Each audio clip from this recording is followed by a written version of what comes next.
Jump, magic jump, jump, magic jump. That magic jump on me. Slap that baby, make 'em free.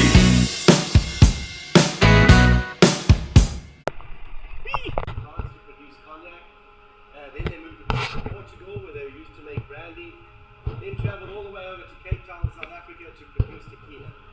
Unfortunately for River, it was right at the time the laws changed. You couldn't call it tequila unless it was made in Mexico. So they ended up going bankrupt. My thought is trying to market agave spirit doesn't sound nearly as cool as tequila. But whatever the reason, they still sat there for around 20 years not being used. Right at the time my brother and I decided to start the distillery, they came up on auction. We had a friend from South Africa call and say, "You're not going to believe this, there's some stills for sale." Now you just don't find stills like this for sale. They're typically sold as part of an estate. So to find them on auction felt like it was meant to be. Looking back on it, probably not the best financial decision we've ever made. We could have got some modern stainless steel stills for a fraction of the cost. And the big thing with them is they would have been ready to run. We could have plugged them in and off we go. Where these we're about 3.5 years in and they're still operational. Nothing on them has been a standard size other than the nuts and bolts. So every little thing we've needed, we've had to fabricate from scratch. We definitely could have had them running by now, but I enjoy making things, and I put this little still together. Actually, it's just the top of one of these column sections. It's looking a bit dirty at the moment. I'm just modifying it to run off steam rather than run off electricity. But it's been enough to keep us keep up with demand. I can produce around $3,000 a month through this little still. Each of these stills can be 20,000. Oh wow. So the reason I would like one of them running, it would be less time distilling, more time fishing, and enjoying the island. So, but it's turned out to be a real blessing without ever planning it. Running the small still has been a real blessing. You'll see why later on. But regardless of the size of still, the process is identical. So we start with a ferment, which is a mixture of molasses, sugar, water, and yeast. We allow that to ferment for between 5 to 7 days. Our goal is for that to get an alcohol percentage of between 12 to 15% alcohol. Now we see alcohol percentages around us all the time. I don't think we ever really many of us stop to think what it actually means. And it's actually very literal. So if I have 100 gallons of ferment, let's say, and it reaches 12% alcohol, what that actually means is I've got 12 gallons of 100% alcohol diluted with the rest of that liquid. My goal as the distiller is simply to separate them. So beer and wine, you just do your ferment and that's where it stops. Spirits, you take it one step further and you literally try and separate the alcohol from the rest of the liquids. So in fact, that's all distillation is. It's separating alcohol from water with the use of heat. So I'll take that 100 gallons at 12%, put it into my still. I heat the still up and I monitor my temperatures really carefully and I keep it just a few degrees below where the water would boil. That gets that 12 gallons of alcohol effectively boiling. It turns to vapor. It rises up through your column, so it's same on the big still, up through your column, over into your condenser, which is just a water jacketed pipe. So you have cold water circulating the pipe that your vapor's in. It turns back into a liquid, and at that point, gravity takes over. There's nowhere else to go but down and out of this part of the still, which is called the parrot. So my homemade one, not as fancy, but the same idea.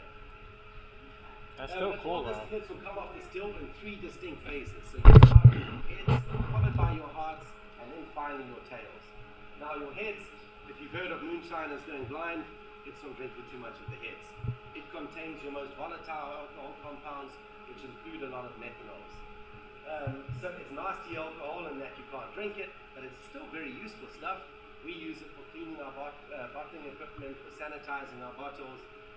During the COVID pandemic, a lot of distilleries sold that for hand sanitizer. That's why it smelled like that. Yeah. It was good enough to drink. It was actually a nice little side business during COVID. A lot of distilleries couldn't get their glass bottles in from China, where most of them come from. So they could make their rum, but they had no way of bottling it or selling it. The clever guys kept producing their rum, and they sold the sanitizer instead. And it was enough to keep them going until the bottles were alive.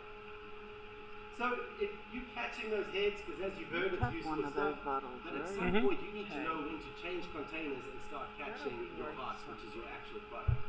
Now that becomes one of the real arts of distillation. There's science behind almost every aspect of distilling, but like a lot of things in life, the longer you do it, the more that science science tends to fly out the window and the art of it takes over. So you get to know when you through your heads by the way it smells, by the way it looks, by the way it tastes. Some guys even claim they can feel a difference in the viscosity as it changes from heads to hearts. Now, the reason you're wanting to get that cut off just right is not because of the danger aspect. If a little bit of head sneak through, it's not gonna be enough to hurt anybody. But what it does do is it changes the overall flavor profile of your rum. It tends to, even in small amounts, give it a rather chemical kind of scent and a little bit hot in your mouth as well. So you try and get that as perfect as you can. You also don't want to be too safe because then you're just wasting your actual rum. Right towards the end of distillation, you get your tails. Now the tails, it's a lot easier to tell when you're in your tails. I have a hydrometer that gives me an alcohol reading as it's going. The higher it is, the lower the alcohol.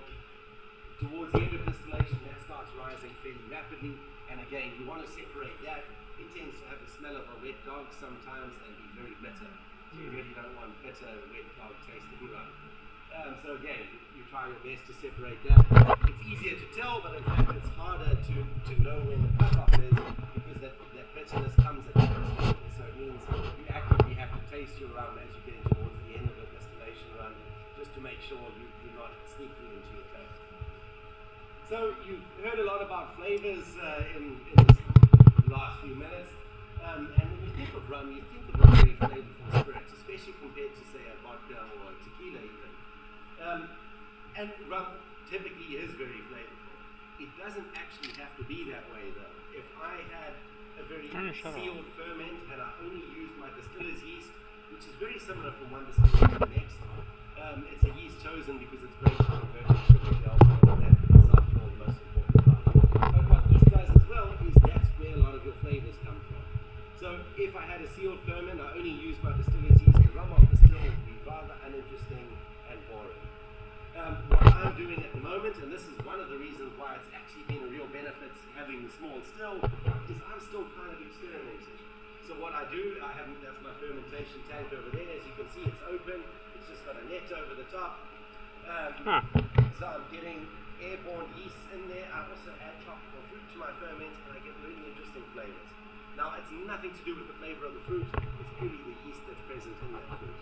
But the kicker is I never know what yeast is present in that fruit, so even if I use the same recipe, my rum tastes slightly different every single batch, which is really fun for me, but not very good for business. You're supposed to, people expect consistency. So the way around that is I have to do 5 runs off the still. I found that's the lucky number. Yes? That tells me the temperature of the rum, because I want to keep it at just the right temperature all the time. So I adjust the heat to keep that temperature still the same. That's a good question. So I get, as I say, slightly different flavors every time. And at the moment, I'm kind of, as I say, experimenting. I'm on the search for my forever flavor, if you want to call it that. I'm on the search for the rum that I want, my rum to taste like that all the time. So one way I can bring it to another one tomorrow. Each batch is slightly different, as I say, each time I can still. If I get stuff that tastes, it's just decent rum, I mix that with the 5 runs, like I said, and that becomes my white rum. Put that in barrels for a little bit, becomes my gold rum. If it comes off tasting really good, I put that in barrels to age. Now, if it came off and tasted absolutely amazing, and I thought to myself, this is what I want my rum to taste like moving forward, then I can get a sample of my ferment off to a laboratory, have them analyze it, figure out what yeast is present, hopefully cultivate that yeast for me. Then moving forward, I can switch to a dry powdered yeast and a sealed ferment and get the same results every single time.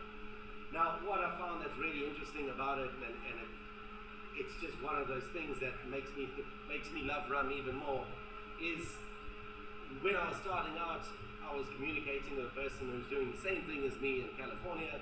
They, in fact, were using the exact same molasses. At that stage, we were just ordering it by the bucketful. The exact same brand molasses, the exact same brand yeast, the exact same style, the same sort of volume, and our rum tasted totally different. And that's because both of us with an open ferment were getting affected by the local yeast that's in the air. So effectively, you're not only making a rum in the Bahamas and this island is having influence on what that tastes like. And to me, that's really special. That product carries a bit of the island with it. And depending on where you go, your rum's always going to be slightly different like that. So I didn't know the that either. benefit of That's pretty having cool. the small still is if I had the big ones trying to find that forever flavor, I'll get one chance a month. With the small still, I'm running it 3 times a week, so I get 3 times a week effectively to find that really special character in my run. So it's sort of another reason why run's become my passion is it's kind of always been seen as alcohol's bad boy. It's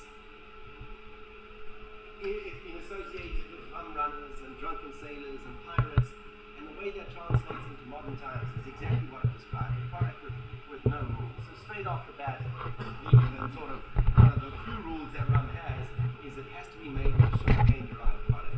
Even then, that means you can use sugarcane juice, you can use molasses, or you can use straight sugar and water. We use molasses. The style would give you a slightly different style of rum. But straight from the start, having the 3 choices, all the way through to the end of the process, which would be your barrel aging and the use of different barrels, you have a lot of chance to really change the outcome of your product. What's become kind of the industry standard for aging is using barrels that have already been used for aging bourbon. The main reason for that is there's a lot of them around. Bourbon has very strict rules and you can only use a barrel once. So once an outfit like Jack Daniels are producing a few thousand empty barrels a week, they don't have much to do with them, so a lot of them just get sold as used barrels at a cheaper price.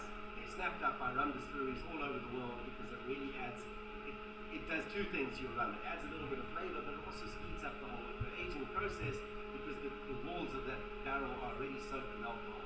So it helps to release those tannins. Your rum starts darkening really quickly by putting it in barrels. It takes on a lot of the characteristics of the bourbon that was in there before. That's kind of cool, actually. The more the rum takes over, initially in the first few years, you will still get a fair bit of bourbon flavor. So we've got rum that's been in barrels for about 1.5 years, and it still tends to have a slight bourbon taste to it. It adds a bit of something to the rum. So the whole process is like a balance of art and science. Well, being a distiller is a balance of business and hobby. I'm obviously trying to make money, otherwise the other partners wouldn't be very happy with me. But the end goal, and I'm sure any craft distiller will agree with me, is about creating a really special small batch product that wins awards at a rum show and gets miles out there as a master distiller. Now those products form a tiny percentage of your profits, a tiny percentage of what you produce, but that takes up the most amount of your time and energy and thoughts and space really with your agent. So it's unlike a lot of businesses where typically the area you put your most effort in is the area that's making the most money. Or with rum, it's not. You're putting a lot of your focus and energy into a product that's forming a tiny percentage of what you do. So hopefully one day I enter rum into an alcohol awards and I get my name out there as a master distiller, and you can say you met me before I was famous when we were still a tiny little mom and pop outfit. As you can see, we're a really small operation. Our only machine is the bottle filler. Everything done by hand, labels on by hand, Wow. on by hand. We spend so much on getting these stills that now the idea is to try and grow organically. And as we get more profitable, start improving systems. Any questions on the whole process? You guys found a different flavor. Saw my baby crying hard as babe could cry. What could I do? My baby's love